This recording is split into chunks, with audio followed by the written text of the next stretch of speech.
Joe Rogan just gave his take on Jake Paul's latest jaw surgery update.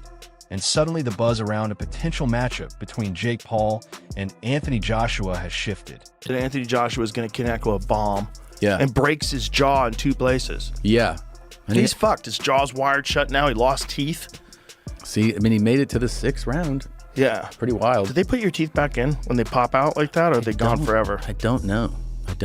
But it's just wired shut for like 6 weeks now. Yeah. You got to eat nothing but protein shakes. Bro. Oof. It's a crazy world. The thing is that I would hope that he recognizes is right now he's doing great, and he's only, whatever he is, 28, I think. Is he 28? I think he is. How old is Jake Paul?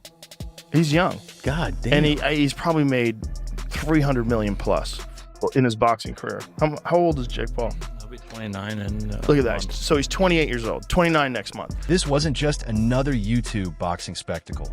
It was a genuine bout against a true heavyweight, and it ended with Jake Paul leaving the ring with a broken jaw, damaged teeth, and a long road of recovery ahead.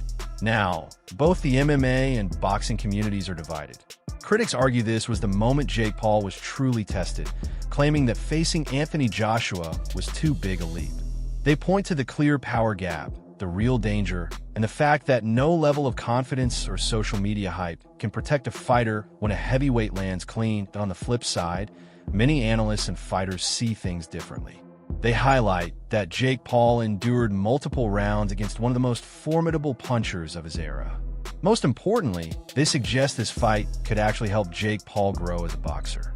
Joe Rogan emphasized that point, noting that jaw injuries are serious and not to be underestimated. Yeah. You know, like you would assume that wealth would take away your drive for But competition. it hasn't, yeah. He's also nuts, right? Just Yeah. the fact that he's willing to fight the 2-time heavyweight champion, former Olympic gold medalist. Yeah. A guy who's gigantic in his prime, Gigantic. built like a Greek god. Yeah. And you're going to stand, and he's a one-punch killer. And you're going to stand in front of that guy, and he avoided shots till the 6th round. He just started getting tired. Yeah. His movement in that fight was crazy. It was very good. Yeah. It was very good. He was really keeping him moving around the whole ring. And then You can't afford to get tired. You And can't get that's tired. the thing is, like, he gets tired in a lot of his fights in the later rounds. You should really sort that out. Because if he had a much bigger gas tank, like if he was training with like some of these elite world-class strength and conditioning coaches and just worked on his cardio, he'd be beating way more guys. you think so? Yeah, 100%. But it's like what he's doing is learning how to box, and he's boxing and he's training hard for sure. But to get that world-class gas tank, you need like a Sam Calavita, you need like a Nick Curson, you need like these plyometrics experts that got heart rate monitors on you, and they're checking when your recovery is ready and go. Yeah. And you're fucking yeah. You need guys monitoring your recovery, monitoring your heart rate variability, your VO2 max. I couldn't believe science, I don't know. Maybe he is. Maybe I'm wrong. Maybe he is doing that. But whatever it is, it's not. It's not enough. It's not enough. I broke Jake's jaw. And His teeth look a bit removed as well. yeah, his teeth have come out of place. But credit to him, he done well. But I told him what was going to happen, but it just took 6 rounds to do that. People will criticise you for going 6 rounds with Jake Paul. How do you feel about that? I deserve it Why? Come on. because You know, most people wouldn't have the balls ever to step in a boxing ring to bring in their life. He stepped in a boxing ring with one of the baddest men on the planet, who's 40 pounds heavier than him and 6 inches taller. That's insane. He's one of the most skilled fighters on the planet. My brother, as a fucking YouTuber, went 6 rounds with him in a fight with a broken jaw and rolled ankle.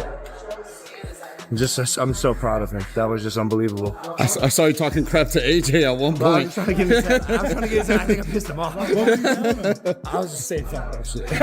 I love AJ. But bro, I saw you going I was talking so much. But I just pissed him off. Then he broke my brother's jaw. Fuck this guy. Broke his jaw, huh? Yeah, his jaw's fucked. You know? He don't care though. Jake's having a fucking blast. Yeah. We'll see him back again for sure. Yeah, for sure. Thank you, Logan. Appreciate you, brother. Did you think Jake Paul would win? Honestly, I don't know what I thought, but I just didn't expect for it to go down like that. That shit was like a joke almost. Like that was just like funny. It was just crazy. So you don't think it was a real fight? Nah, I think it was more for entertainment. He's a good entertainer. You know, that's just who he is since he was young. So What should Jake Paul do next? Should he carry on fighting in professional boxing? No, stick with YouTube. Quit boxing immediately and stick with YouTube. He got 40 million for it. He got 40 million for it. Should Jake Paul retire? No, Jake Paul gotta keep going. He gotta keep losing. A broken jaw isn't something a fighter simply bounces back from. It changes the way you fight, how you train, and even how you approach exchanges mentally.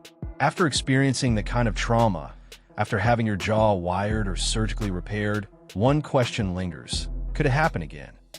That's where the debate intensifies.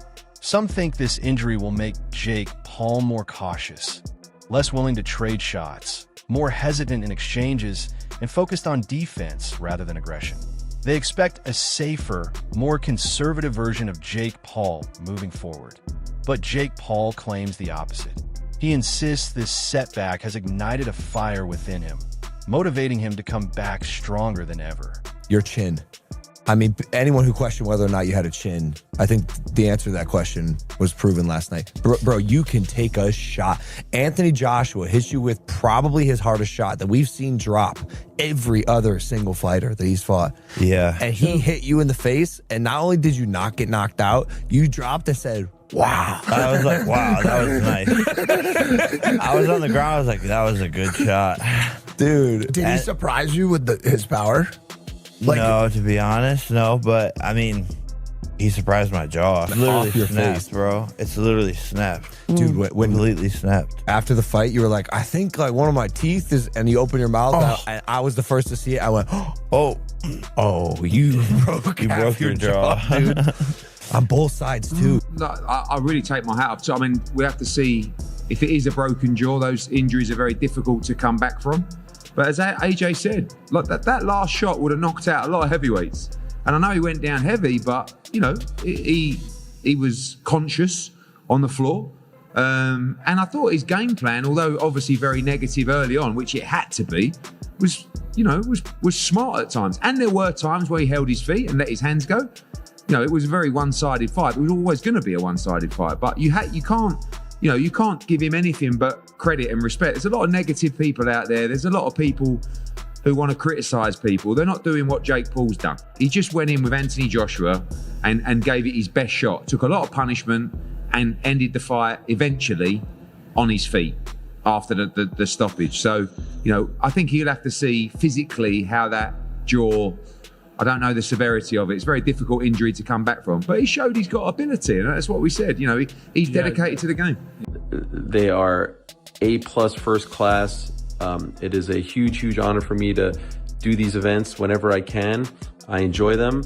And I think the obviously, the more seasoned and better and more accomplished and veteran fighter won. But I don't think Jake's stock goes down.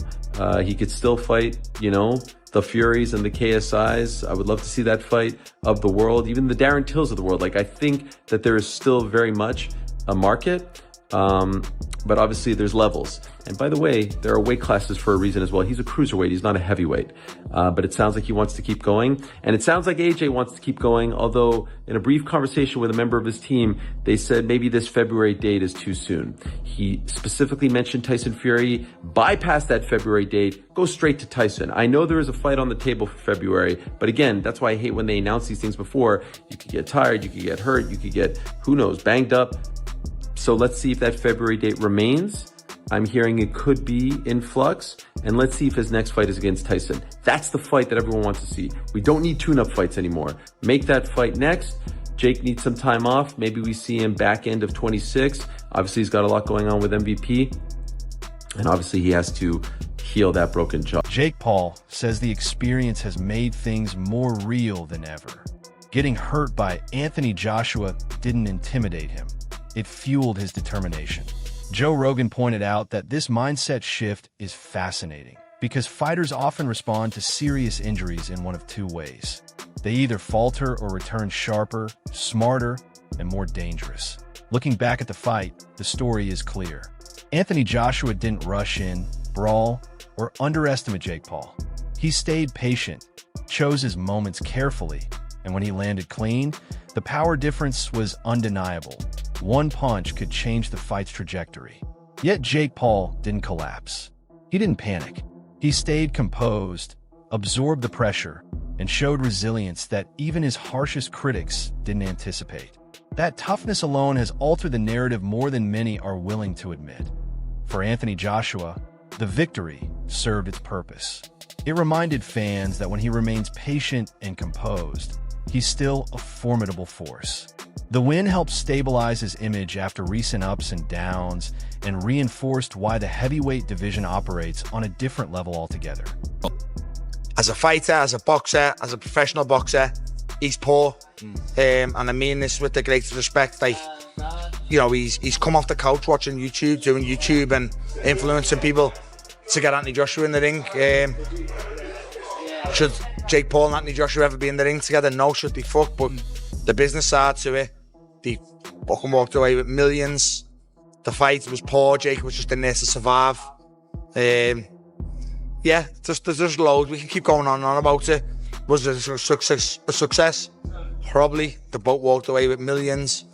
But for Jake to get Joshua in the ring there, you can say all you want, but I think personally, if that fight fell on Tyson Fury's lap first, he would have took it. You know, which heavyweight's going to say, yeah, it is. Just let's say, an example, 50 million to fight Jake Paul. You know, they're going to say no. I don't think one heavyweight in world boxing would have said no, barring Alexander Usyk. No, definitely as well. Final one on this as well. Do you side with the fact that kind of the first meaningful shot that Joshua threw, the fight was over? Yeah, definitely. Yeah, the first clean shot on the chin. Yeah, I thought. Look, I'm not criticising Joshua, but I thought Joshua was poor. Like, never really just like cut the ring off properly. Followed Jake around the ring a bit, but also Jake was running. Joshua could have just thought, like, I'll get you in a minute. You're going to stop in a minute. So, when I said I thought Joshua was poor, I just thought the first 5 rounds was shit. Jake was just running and falling on the floor. It must have done Joshua's head in, to be totally honest with you. But, yeah, the first clean shot dropped him. Next one stopped the fight, broke his jaw.